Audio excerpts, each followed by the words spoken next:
Giving your car to your friend's teenager daughter. That's the question of today. So let me read out the question, then I'll share some of my thoughts. Hello, Deepak. Good morning. I have an insurance related question. My friend's daughter, teenager, wants to use my old car, 3 to 4 months perhaps. She's insured driver on her family insurance, which is farmers. And I also have farmers insurance. Is there any way to have car insured on my friend's auto insurance while ownership still stays with me? What is the best way to handle insurance so that my friend's daughter can use my car for a few months? All right. My first advice to you would be is to check with farmers insurance if there is any possibility to work around this scenario. I will assume the answer is no, and I'll give you some answers or at least some thought process. But before I begin, a lot of this has to do with liability and legality. So you might want to consider talking to an attorney who specializes in this arena, and they can kind of further explain how these liabilities work and what kind of exposures you might have in this scenario. So having that said, let's break it down a little bit. So when we are talking about car insurance, there are primarily two type of liabilities we deal with. Number one is we are dealing with personal injury to a driver. So let's say if I borrow your car and I'm driving that car and something happens and I can get hurt. And if I get hurt, what happens? Who pays for it? Normally, your insurance will pay for it. However, if I have an health insurance, then maybe I can just go to my doctor and get that taken care of from my health insurance. If I have my own car insurance, I can always file a claim through my own car insurance and take care of that as well.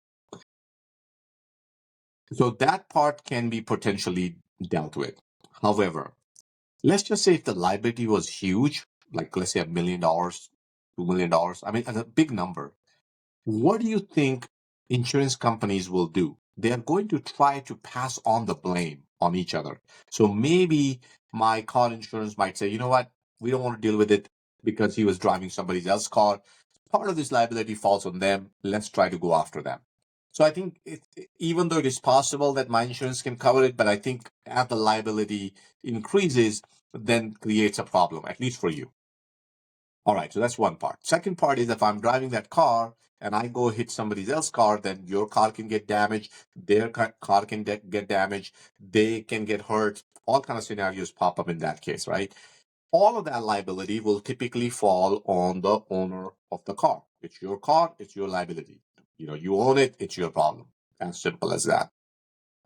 So even in that case, I think it's very, very risky for a teenager to drive the car and you taking on all that liability. So I think in my personal opinion, I think it's like a little bit borderline of an issue.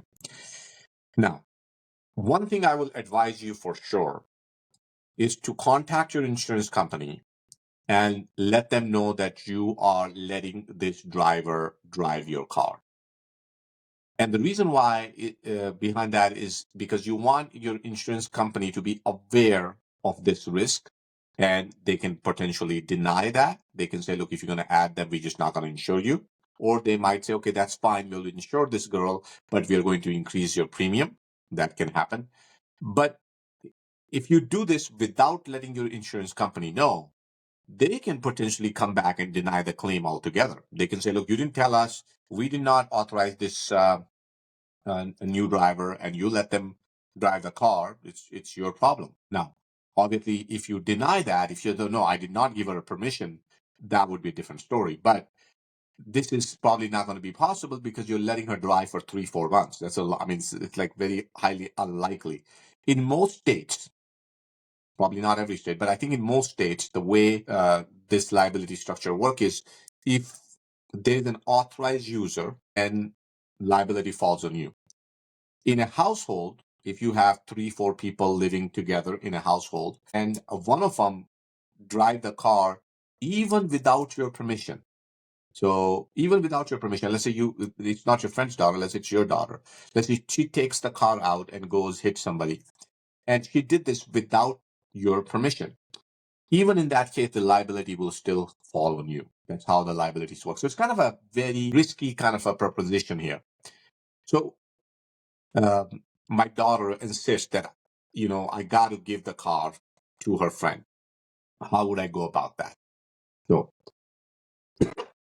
what I will probably do is I will put up my car on third-party platform for other people to rent it. For example, Turo.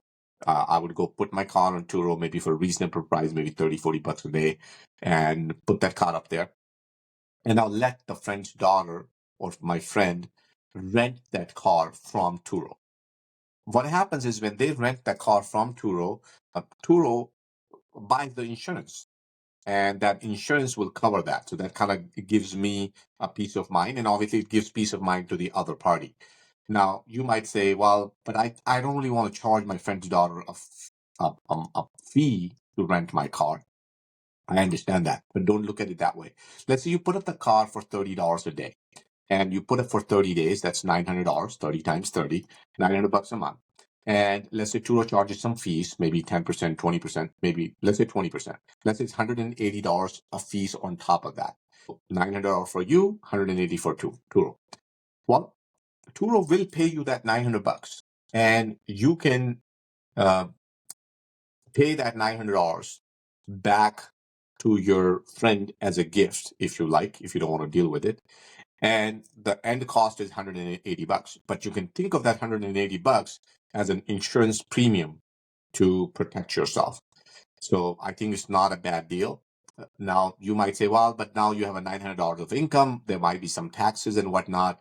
That can be dealt with as well, because obviously your car will have some mileage. You can write off that mileage. Maybe that $900 income will probably wash off. Maybe you can show some income payments to your friend for cleaning the car and doing other things. So there are ways to deal with that problem as well.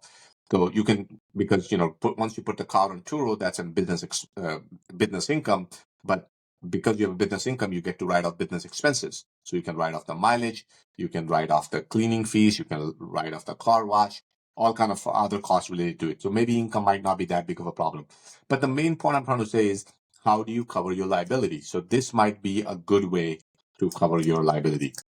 But without doing these steps, renting or not just giving away your car to a teenager to drive can be very, very risky. And even if you do it in a proper way by calling your insurance, more than likely your insurance premium will go up. So be careful with that. So I hope you like the answer. If you have a tax question, you have some other business question, definitely you're welcome to send it my way, and I'll be happy to share my answers with you. Thank you.